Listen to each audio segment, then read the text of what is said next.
Welcome back guys to another video. It's your boy Logan / Logan STO.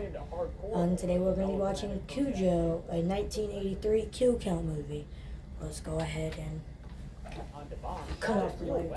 Build up a nice emotional connection to these characters, even with Donna Trenton's infidelity. Plus, there's a memorable score by composer Charles Bernstein, who did the music for Nightmare on Elm Street. And you get to watch a bunch of solid dog acting. Animal trainer Carl Miller worked with a Saint Bernard named Mo and between 4 and 9 other pooches to get the shots they needed, along with an occasional puppet and a dude dressed in a dog suit. All of this comes together in an adaptation that Stephen King himself is a big fan of. And for our purposes, it's got a few kills in it to count. Let's find out how many and get to them.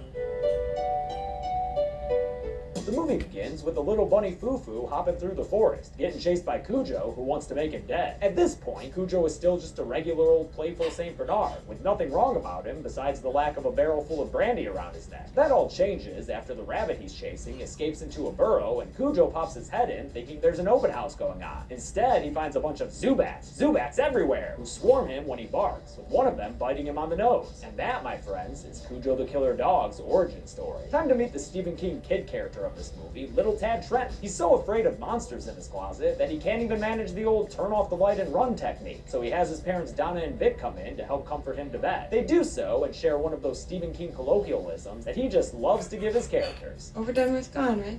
The next morning, over a bowl of sugar and a non-killer dog on the TV, the Trenton family gets a visit from local beard grower Steve Kemp, who I guess is fixing up their table and, So what's confusing about this is I have no idea what this movie is about. I know it's about a killer dog, but let's just watch it. Sorry I'm so quiet. I'm actually interested in this. horses for them? Tad gets excited about a cereal commercial because apparently his dad Vic came up with the ad campaign. This Bill Nye looking professor who says the product is healthy for you.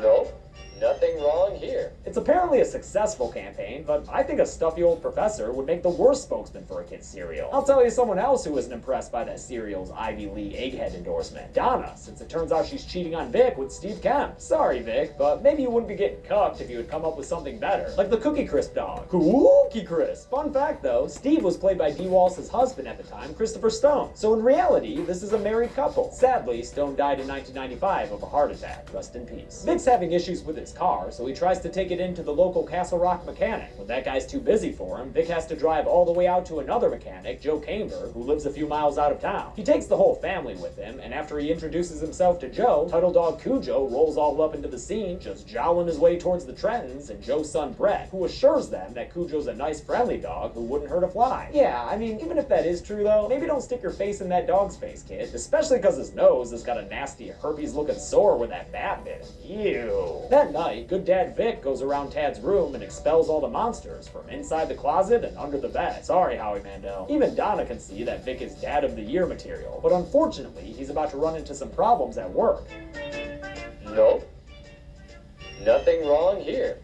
Well, that's not entirely true. I love that news broadcast cut. Turns out the dye in that cereal was making people poop red, and thousands went to the hospital thinking they were bleeding out their butts. Now there's a recall going on, which is almost as bad for Vic's look as that square end tie he's wearing. While Vic is putting out fires at work, Donna heads over to the saddest bachelor pad in Castle Rock and wakes up Steve so she can tell him that the affair is over. Jesus, I don't know. I got this terrific husband and this terrific kid, and here I am screwing around with the local stud. When she leaves his house, he chases after her, and that's when Vic happens to be driving by, so he sees them having an argument in the street by her car. Confusing thing to see on the side of the road, but when he doubles back to get a better look, the incriminating situation has dissipated. Don't worry now, Vic, you ain't crazy, except a crazy good dad. Keep that shit up, dog. After Donna picks up Tadley from kindergarten, they experience some issues with her Ford Pinto that her son just treats like a fun carnival ride. Hey, Donna, could be worse. Just be grateful that thing's not on fire, right? They get home, and Vic tries to casually ask her what she was up to that day, but she avoids telling the truth and making any eye contact with him. Suspicious. Later on, Vic tries to fix the Pinto himself, but he doesn't have any luck with it. Sounds like another job for Joe Camber. Speaking of which, back at his farm, the mechanic comes home to find a fancy new piece of equipment that he knows his family can't afford. Over dinner and a beer, his wife Charity breaks the good news to him. I won the lottery. Yep, the Camber family is $5,000 richer. I mean, probably more like $3,500 after taxes. But that's still enough money to take Cujo to the groomer. So, like, please do that, Camber family. Your dog is looking nasty. Charity wants to use the money to visit her sister out of state, which Joe is just fine with. He's got his own lottery plans that he makes with his next door neighbor, Gary. booze, baseball. I don't want to do it alone. It's no fun. Come on. They plan their boys' night out with Cujo in the room, who's showing an increased sensitivity to noise, but neither of the dudes seem to notice. They still think he's the same old friendly dog he's always been. You couldn't sick that dog on me if I was coming at you with a straight razor in each hand. The next day, Steve Kemp visits the Trenton family home to ostensibly drop off more furniture, but in reality, he's there to sexually harass Donna and force himself on her in the kitchen. When she fights back against his advances, they end up spilling milk all over the floor, which normally wouldn't be anything to cry over, but it happens to be right when Vic gets home. After Steve leaves, Vic gets confirmation from Donna about his suspicions. Yes or no? Yes. This is either a great or an awful time for Vic to have to leave town for 10 days. He's got to go to some business meeting about the blood poop cereal incident. Before he leaves, he and Donna both express uncertainty about how to move forward after her affair. I can't make that it never happened, Vic. I can't make like it never happened either, Donna.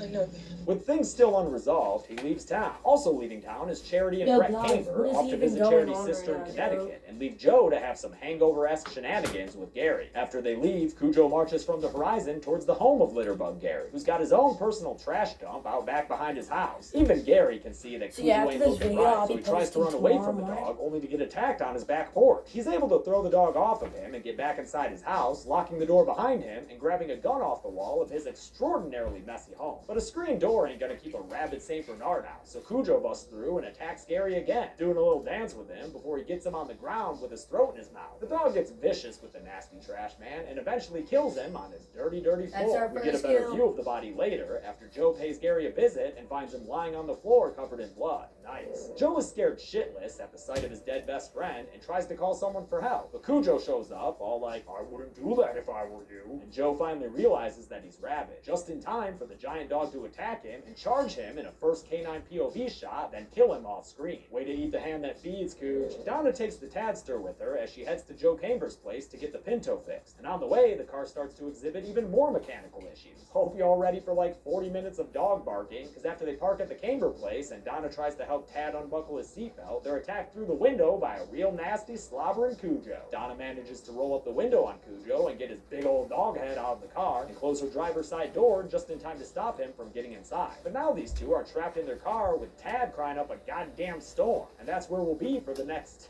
forever, since that piece of shit Pinto refuses to start up. Honestly, it wouldn't be that bad of a situation, but this fucking kid won't stop wailing. Listen, Donna, you gotta show that kid who's the boss. Although, to be fair to all his tears, Cujo has quickly become the straight nastiest dog I've ever seen in my life. He is no longer a good boy. Cujo watches them all through dusk and into the night, when Tad has to pee out the car door. Careful, kid, you don't want to lose anything there. Luckily, a phone starts ringing inside the house, and that gets Cujo real distracted and riled up, because he can't stand the noise. He breaks open the window to get to it, but it stops ringing right before he can answer it. Man, don't you hate when that happens? Cujo does. Look at that angry fucker. Morning comes, and Cujo is still standing guard outside of Donna's Pinto. As dawn gives way to day, the inside of the car heats up, and Donna realizes that they're down to the last bit of water they have on hand. She also notices a baseball bat on the ground nearby that could prove useful when it comes to killer dogs. Later, another phone call sends Cujo into a frothy rage, during which he smashes his head against the car and breaks off the inside door handle. That is one strong rabid dog, man. Shit, he even manages to break one of the car windows and straight up tear the outside door handle off with his mouth. At one point, after things have calmed down a bit, Donna tries to leave the car for that baseball bat, but Cujo is waiting for her and attacks her against the Pinto. She gets back into the car, but the big dog follows her inside, and there's a whole bunch of screaming and growling going on as she beats at him with a water bottle and he bites her in the leg. Eventually, she's able to get him out of the car and close the door again. Might want to get that cut wash pronto though, lady. Last thing you need is rabies. It'll leave your head spinning more than this insane camera movement that whips around inside the car like one of those carnival rides you control with the wheel inside. They're usually shaped like apples or strawberries or some shit. You know what I'm talking about. Throughout Donna's farm adventure, we've been checking in with Vic at his out-of-town meeting, where he keeps calling back home but never getting any answer. On the second night, he finally gets worried enough to tell his business partner that he has to head home because something must be wrong, and he can deal with the blood poop problem himself. Day 3 comes and Donna wakes up to Tad hyperventilating in the car. Oh shit, that is not a face you want to see your kid making. And the dog isn't making anything better. Thanks a lot, Cujo. Donna eventually gets Tad breathing again, but clearly this is not a sustainable situation. Back at the Trenton home, Steve Kemp lets himself in and caresses some knife blades, making me real happy that Donna and Tad aren't home. Later, Vic comes home to find the place in disarray, the bedroom torn to shreds with feathers all over the place. He tells the Castle Rock PD that it must have been Steve Kemp, surmising that he kidnapped his family as well. When the cops ask about Donna's missing car, Vic tells them it's out at the Camber place for repairs, so Sheriff George Bannerman leaves to check it out, getting over there in no time. Shit, Cujo, it's 5-0. Better scram! When George parks and gets out of his car, he sees the Pinto and is just about to radio it in when a noise lures him into the barn. Oh, he's one of those horror movie characters, huh? Cujo attacks him and knocks his gun out of his hands, so you know this guy's a goner. Cujo kills him after knocking him from the high ground and getting him on the barn floor, where he mauls him for a mow. The final fleshy terror leaves George in a gravity-defying death pose as Cujo turns his attention back towards the car. The cops tell Vic that they talked to Steve Kemp, and although he admitted to trashing the house, he said he never saw Donna or Tad. When the cop also mentions that they haven't heard back from Sheriff George yet, Vic takes it into his own hands to head out to the Camber place. Are we gonna have a last-minute daddy rescue? If so, he'd better get there soon, because Big Bad Tad is almost down and out from all this heat and dehydration. Donna finally decides it's time to get out and make a run for the baseball bat, which she gets to right as a very bloody Cujo runs up to her. She beats down on the dog, but since nobody wants to see a dog pummeled with a bat, rabbit or not, it's all done through clever camera movements, editing, and sound effects. Eventually, the bat breaks, leaving only a jagged little shank with a handle. It ends up working out after Donna trips, and Cujo accidentally jumps right on top of it, getting impaled through his St. Bernard belly and apparently dying right on top of Donna, until she rolls him off of her. She said, "Roll over, boy!" Donna picks up the sheriff's gun and thinks about double tapping the deadly dog, but instead heads back to the car and pistol whips the back windshield to break into it and free Tad. She takes her unconscious son inside the house and gives him some water and mouth-to-mouth, eventually resuscitating the little tadpole back to life. But this is the moment when the supposedly dead killer comes back to life for one last scare. So Cujo jumps through the window and turns on his heels to face down Donna and Tad with a mouthful of mange. Donna grabs the nearby sheriff's gun and fires into the camera, killing Cujo off screen. And for once, I'll make an exception to the no dogs on the count rule, because come on, it's freaking Cujo, and it's National Dog Day. I don't want to be disrespectful. The movie ends with Vic pulling up to the Camber place and embracing his wife and son on the porch in a freeze frame. So how's it work out when you send a dog to do a killer's job? Let's find out and get to the numbers. Alright, well, y'all have a nice day.